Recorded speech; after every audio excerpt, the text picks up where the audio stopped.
کو مسلمان شو کرتے تھے، ظاہر کرتے تھے۔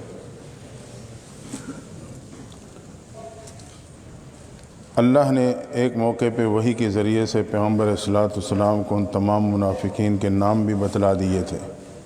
یہ اعتقادی منافق ہیں جو مسلمانوں کی جماعت میں شامل ہیں، حقیقت میں وہ کافر ہیں۔ روایت میں آتا ہے آپ نے اپنے رازدان صحابی حضرت حذیفہ رضی اللہ تعالیٰ عنہ کو بلایا اور وہ تمام نام گنوا دیے کہ اللہ نے مجھے بتایا ہے یہ منافقین ہیں۔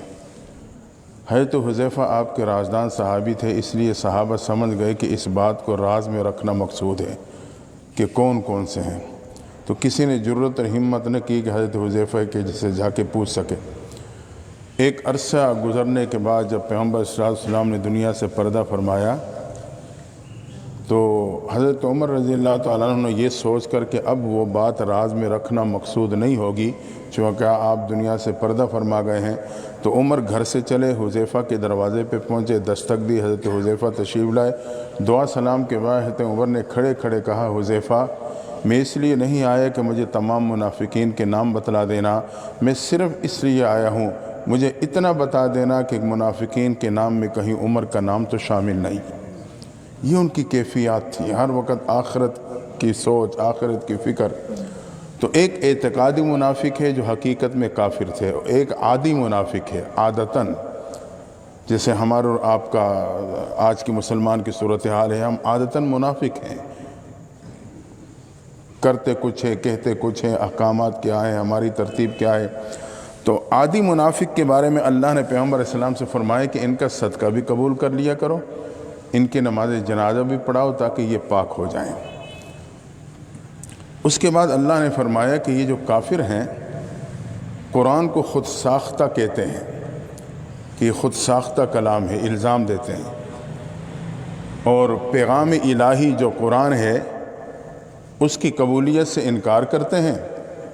جب مصیبت آتی ہے تو پھر اللہ ہی کے دروازے پہ آ کے ہاتھ پھیلا لیتے ہیں، جب اللہ مصیبت کو ٹال دیتا ہے پھر یہ نافرمان ہو جاتے ہیں۔ تو اللہ ان کفار کی اس صورتحال کو بیان فرما رہے ہیں۔ تو بعد میں پھر تذکیر بھی ایام اللہ، پچھلی امتوں کی ہلاکت کے واقعے کو بیان کرتے ہوئے اللہ نے یہ بتایا ہے کہ جیسے انہوں نے وقت کے پیغمبر کی تعلیمات کا انکار کیا تھا اور وہ ہلاک ہوئے، تم بھی اگر اپنے نبی کی تعلیمات اور قرآن کا انکار کرو گے تو تم بھی ہلاک ہو جاؤ۔ اس میں اللہ نے نوح علیہ السلام کے واقعے کو بیان فرمایا ہے۔ نوح علیہ السلام اصل میں آدم علیہ السلام کے 40 بیٹے تھے، 40 اولاد، جوڑا جوڑا پیدا ہوتی تھی۔ حابیل قابیل یہ نام مشہور ہیں، اسی طرح صالح، عبد الرحمن، حضرت شیس علیہ السلام، یہ آپ کے بیٹوں میں ہیں۔ حضرت شیس علیہ السلام تمام بھائیوں نے مل کر حضرت شیس کو اپنا بڑا اور سردار بنا لیا تھا۔ نیک طبع تھے، سمجھدار تھے، بعد میں انہیں نبوت بھی ملی۔ حضرت شیس کے پھر آگے 4 بیٹے تھے، لیکن وہ چاروں بہت ہی نیک طبع وقت کے ولی تھے، پورا علاقہ، پورا قوم ان پہ متفق تھی۔ اللہ کی شان جب وہ اپنی ترتیب سے فوت ہوئے تو کچھ لوگ مجاور بن کے ان کی قبروں میں بیٹھ کر رویا کرتے تھے، ان کی یاد میں محبت تھی، رویا کرتے تھے۔ شیطان نے موقع سے فائدہ اٹھایا، انسانی شکل میں آیا اور ان لوگوں سے کہا میں تمہارے لیے ان کی شکل مورتی بنا دیتا ہوں، اسے سامنے رکھو اور اسے دیکھا بھی کرو اور یاد بھی کیا کرو۔ یہ رائے انہیں بڑی پسند آ گئی کہ یہ تو بہت اچھی بات ہے، ان کی شکل بھی سامنے آئے گی۔ اس نے ان چاروں کی جو بزرگ تھے ان کی مورتیاں بنا کے دے دی، وہ سامنے رکھتے اور دیکھتے اور بس روتے اور دعائیں مانگا کرتے تھے۔ اس وقت تو اللہ سے ہی مانگتے تھے۔ پھر کچھ لوگ تو وہ ایک ترتیب بن گئے کہ وہاں لوگ جمع ہونے لگے جو ان کی مورتیاں تھیں جہاں۔ پھر شیطان نے ان کے ذہنوں میں ڈالا کہ ایسا ہے کہ تم دور دور سے آتے ہو، میں اور بہت سی مورتیاں بنا دیتا ہوں، اپنے اپنے گھروں میں رکھو اور وہاں انہیں یاد کیا کرو، دیکھا کرو۔ یہ بات بھی انہیں پسند آ گئی، تو بڑی آسان بات ہے، مختصر ہے کہ ایسے ہی ہوا۔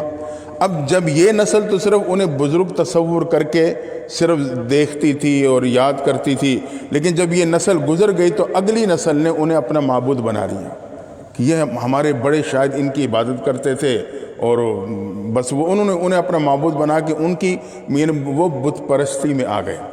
مختصر یہ 4 بت بعد میں مختلف قبیلوں نے ایک ایک بت کو جو ہے نا وہ ایک ایک بزرگ کی جو تصویر تھی انہیں اپنا اپنا معبود بنا لیا، تو وہ معروف ہو گیا فلاں قبیلے کا معبود فلاں ہے، فلاں کا فلاں ہے، فلاں کا فلاں، اس ترتیب سے تقسیم ہو گئی۔ مختصر یہ کہ نوح علیہ السلام کا جب طوفان آیا تو اس میں یہ چاروں کو چاروں یہ مورتیاں جو تھیں، جو بزرگوں کی تصویریں بنائی گئی تھیں، یہ زمین بوس ہو گئیں، مٹی میں دب گئیں، کوئی پتہ نہیں کسی کو۔ پھر شیطان نے اہل عرب کو نشاندہی کروائی، یہ پھر نوح علیہ السلام سے قوم سے یہ ترتیب عرب تک اس ترتیب سے پہنچی، نشاندہی کی انہوں نے جو کھدائی کی تو یہ مورتیاں بزرگوں کی یہ تصویریں نکل آئیں، انہوں نے ان کو اپنا لیا۔ اس ترتیب سے یہ مکہ اور اس علاقے میں پھر اس وقت یہ بت پرستی کا سلسلہ شروع ہوا۔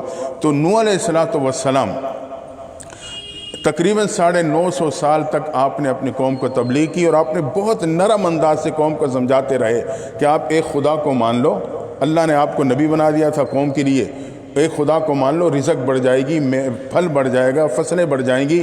یہ ساری ترتیب بہت ہی نرم انداز سے کرتے رہے، سال ہا سال اس میں لگ گئے، لیکن قوم ٹس سے مس نہ ہوئی، بالکل ماننے پہ تیار نہ ہوئی۔ قوم کہتی تھی کہ آپ ہمیں یہ بتاؤ کہ آپ کے جو ماننے والے اس میں کوئی مالدار ہے؟ آج کل ہمارے اور آپ کی بھی یہ سوچ کہیں کہیں پائی جاتی ہے، ہم مال و دولت کو اور دنیاوی عہدے کو معیار بناتے ہیں کہ یہ چیز ہے تو سمجھو کہ یہ بڑا پن ہے، یہ بڑا پن نہیں ہے۔ انہوں نے کہا کہ کیا تمہارے ماننے والوں میں ہے کوئی مالدار؟ سارے غریب غربا جو ہیں وہ تیرے ماننے والے ہیں، اس انداز سے وہ ایک تکابر میں آ کے بات کرتے تھے۔ خیر نوح علیہ السلام نرمی سے سمجھاتے تھے، وہ بچوں کو پیچھے لگا دیتے تھے، پتھر مارتے تھے، آپ کا چہرہ مبارک جسم مبارک لہو لہان ہو جاتا تھا، لیکن آپ پھر بھی نرمی کے ساتھ، تحمل کے ساتھ، اللہ نے آپ کو تحمل اتنا دیا تھا کہ آپ بڑے تحمل کے ساتھ چلتے رہے 950 سال کا عرصہ گزرا۔ حضرات نے لکھا ہے کہ حضرت نوح علیہ السلام کی عمر 1400 سال سے لے کے 1700 سال تک روایت میں آتا ہے کہ آپ کی عمر تھی۔ مختصر یہ کہ جب آپ مایوس ہو گئے نا، چند لوگوں کے علاوہ کوئی نہیں مانا، تو اللہ نے بھی کہا کہ نوح علیہ السلام اب اس میں سے اور کوئی ایمان نہیں لائے گا۔ آپ نے بد دعا کر دی، یا اللہ انہیں ہلاک کر دے۔ اللہ نے دعا کو قبول کیا، لیکن اس سے پہلے اللہ نے نوح علیہ السلام کو کہہ دیا کہ کشتی بناؤ۔ آپ نے لکڑیاں، بڑے بڑے درخت کاٹنا شروع کر دیے اور لگ گئے، کشتی بن رہی ہے، قوم ہنس رہی ہے، بھئی پانی کہاں ہے، کشتی یہ خشکی پہ چلے گی، اتنی بڑی کشتی۔ اور مفسرین نے لکھا ہے کہ کشتی کی لمبائی جو تھی وہ 1200 فٹ تھی، چوڑائی 600 فٹ تھی، اور اونچائی جو ہے وہ 30 فٹ تھی۔ تو 30 فٹ میں 3 پورشن تھے، 10-10 فٹ پہ اس کی چھت تھی، 3 پورشن تھے۔ سب سے نیچے والے پورشن میں جانور تھے، پھر انسان تھے، پھر پرندے تھے۔ اس ترتیب کے ساتھ اس کا سارا سلسلہ تھا۔ کہتے ہیں جب شیر کو داخل کیا نا تو باقی جانور تو گھبرائیں، یہ تو کھا جائے گا۔ تو تاریخی روایتیں ہیں کہ اللہ نے شیر پہ بخار ڈال دیا، وہ ایسا بخار چڑھا کہ بس وہ پڑا ہی رہتا تھا، جانوروں نے اپنے آرام سے اپنا وقت جو ہے وہ سلسلہ گزارا، تو کہتے ہیں بخار وہاں سے شروع ہوا۔ مختصر یہ کہ کشتی بنی، قوم ہنستی تھی، بھئی یہ کشتی کہاں چلے گی، خشکی پہ چلائیں گے۔ نوح علیہ السلام نے کہا کہ آپ کو پتہ چل جائے گا، آپ کو پتہ چل جائے گا کشتی کیسے چلتی ہے۔ مختصر یہ کہ ایک وقت آیا، بد دعا ہوئی، اللہ نے قبول کی، زمین اور آسمان نے پانی چھوڑ دیا۔ وہ تندور جس سے آگ نکلتی تھی وہ بھی پانی اگلنے لگے، زمین اور آسمان سے پانی۔ کہتے 40 دن تک بڑی زوردار قسم کا اوپر نیچے سے پانی کا سلسلہ، پوری کی پوری قوم ہلاک، پوری کی پوری قوم ہلاک ہو گئی۔ حتیٰ کہ نوح علیہ السلام کا اپنا بیٹا کنعان، نوح علیہ السلام نے کہا بیٹا آ جا کشتی میں سوار ہو جا۔ تقریباً 80 جوڑے تھے جو آپ کے ساتھ کشتی میں سوار ہوئے، جو ایمان لا چکے تھے انسانوں میں، 80 جوڑے۔ بیٹے سے کہا، بیٹے نے کہا میں چڑھ جاؤں گا پہاڑی کی چوٹی پہ، بچ جاؤں گا۔ نوح علیہ السلام نے کہا بیٹا نہیں بچ سکتا، آ جا کشتی میں سوار ہو جا۔ نہیں مانا۔ اچانک موج آئی، غرق کر گئی۔ جب بیٹا آنکھوں کے سامنے غرق ہوا تو نوح علیہ السلام نے کہا اللہ یہ تو میرے اہل میں سے تھا، آپ کا وعدہ تو سچا ہے، آپ نے کہا تھا آپ کے اہل کو نہیں ہلاک کروں گا۔ اللہ کی طرف سے تنبیہ آ گئی، فرمایا نوح علیہ السلام انہ لیس من اہلک انہ عمل غیر صالح، یہ تیرے اہل سے نہیں ہے کیونکہ اس کا عمل جو ہے وہ غیر صالح ہے۔ معلوم ہوا کہ صرف نسبت کام نہیں دیتی جب تک اس کے ساتھ نیک عمل نہ ہو۔ صرف نسبت کام دیتی تو نوح علیہ السلام اپنے بیٹے کو بچا لیتے۔ نوح علیہ السلام کا صلبی بیٹا، حقیقی بیٹا وہ بچ جاتا۔ اللہ نے واضح طور پہ کہہ دیا آپ کے اہل سے نہیں ہے، میں نے وعدہ کیا تھا آپ کے اہل کو بچاؤں گا، یہ آپ کے اہل سے نہیں ہے، اس لیے کہ آپ والے اعمال نہیں ہیں۔ اس لیے ہم صرف نسبتوں پہ فخر نہ کریں۔ آج ہمارا مزاج ہے میرا فلاں سے تعلق، فلاں سے تعلق، عمل کی ضرورت ہی نہیں۔ جب تک ان بزرگوں کے تعلیمات کے مطابق ہم نیک عمل نہیں کریں گے تو نسبت کام نہیں دے گی، اگر کریں گے تو پھر نسبت کی برکات بھی ہم اور آپ کو حاصل ہو جائیں گی۔ کہتے ہیں نا حضرت فاطمہ الزہرا رضی اللہ تعالیٰ کا جب انتقال ہوا تو حضرت ابو ذر غفاری رضی اللہ تعالیٰ یہ صحابی حیات تھے۔ مختصر ہے کہ میت لائی گئی، قبر کی کھدائی ہو چکی ہے، میت رکھی گئی۔ حضرت ابو ذر غفاری نے جب یہ منظر دیکھا نا تو آپ سے برداشت نہ ہوا، بے اختیار قبر کو کہنے لگے یا قبرہ اتدری من التی جئنا بہ الیک، تو جانتی ہیں ہم کس کو تیرے پاس لے کے آئیں؟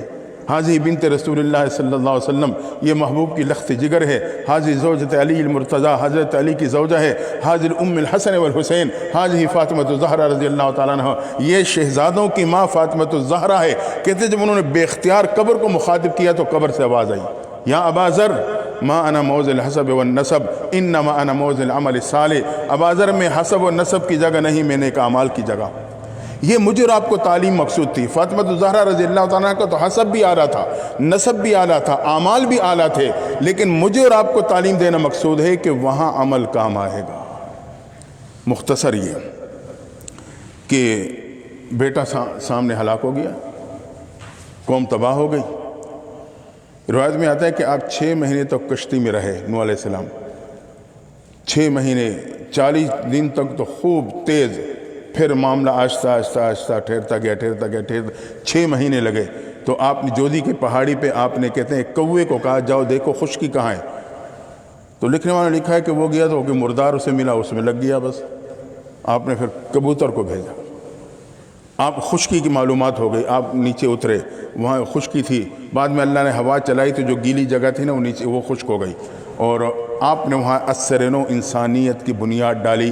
وہ 80 جوڑے وہاں آباد ہوئے، جانور پرندے دوسرے تیسرے سارے وہ وہاں آباد ہو۔ کہتے ہیں جب رات گزری نا صبح ہوئی تو 80 میں سے ہر ایک کی زبان الگ تھی، کوئی عربی بول رہا ہے تو کوئی اردو بول رہا ہے تو کوئی پنجابی بول رہا ہے، کوئی فلاں بول رہا ہے، کوئی افریقی بول رہا ہے، کوئی کیا بول رہا ہے۔ اور اللہ نے نوح علیہ السلام کو ساری زبانیں سکھا دی تھی، اللہ نے نسل چلانی تھی نا، آپ کو ساری زبانیں آ گئی تھی اور اس میں سے ہر ایک جوڑے کی زبان الگ تھی۔ مختصر ہے کہ سلسلہ وہاں سے چلا، اور یہ جو بت تھے نا شیطان کے ذریعے سے یہ عرب تک پہنچے۔ عرب نے کیا کیا، جو کفار مکہ تھے انہوں نے ایک کو تو رکن یمانی کی طرف کھڑا کر دیا، ایک کو حجر اسود کی طرف کھڑا کر دیا، ایک دوسری طرف جو سب سے بڑا بت تھا حبل اس کو خانہ کعبہ کے اندر کھڑا کر دیا، تقریباً 8 فٹ اس کا قد و کاٹ تھا، اس کا جو پتھر کا بنایا گیا تھا۔ تو کہتے ہیں یہ سب سے بڑا بت تھا، اور میدان احد میں ابو جہل نے اسی کا نام لے کے نعرہ لگایا تھا، اول الحبل، حبل کی بلندی بیان کی۔ حضرت عمر نے سنا تو حضرت عمر نے ایک نعرہ لگایا کہ اللہ عز و جل، اللہ سب سے بڑی عظمت اور جلال والا ہے، تیرا بت اور حبل کیا ہوگا۔ ابو جہل نے حبل کا نام لے کے نعرہ لگایا، حضرت عمر نے اللہ عز و جل کی آواز کو بلند کیا۔ تو پھر یہ اس ترتیب کے ساتھ یہ سلسلہ چلا، اور اللہ تعالیٰ نے حضرت آدم جس کو حضرت نوح جس کو آدم ثانی کہا جاتا ہے کہ ایک اثر نو ایک انسانیت کی بنیاد پڑی، وہ سلسلہ نسل انسانیت کے وہاں سے آگے چلی۔ مختصر یہ کہ وقت کے نبی کی تعلیمات سے انکار کا نتیجہ اللہ نے بتلا دیا، وہ ہلاکت ہے۔ فرمایا اگر تم بھی انکار و اعراض کرو گے تو تم بھی ہلاک ہو جاؤ گے۔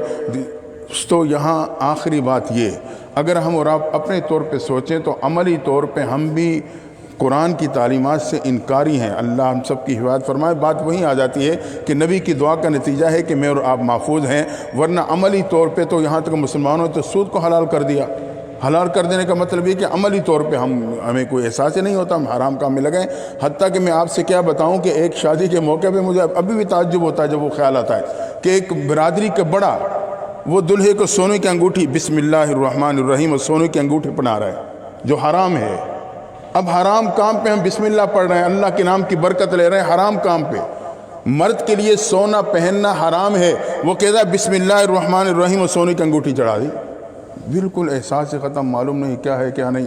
بل حقیقت تو یہ ہے کہ ہم بھی اعراض کر چکے ہیں، لیکن اللہ تعالیٰ محبوب کی برکت سے ہماری حفاظت رکھی۔ اللہ ہم سب کو قرآن کی تعلیمات پہ عمل نصیب فرما دے۔ اللہم صلی علی سیدنا محمد و علی آلہ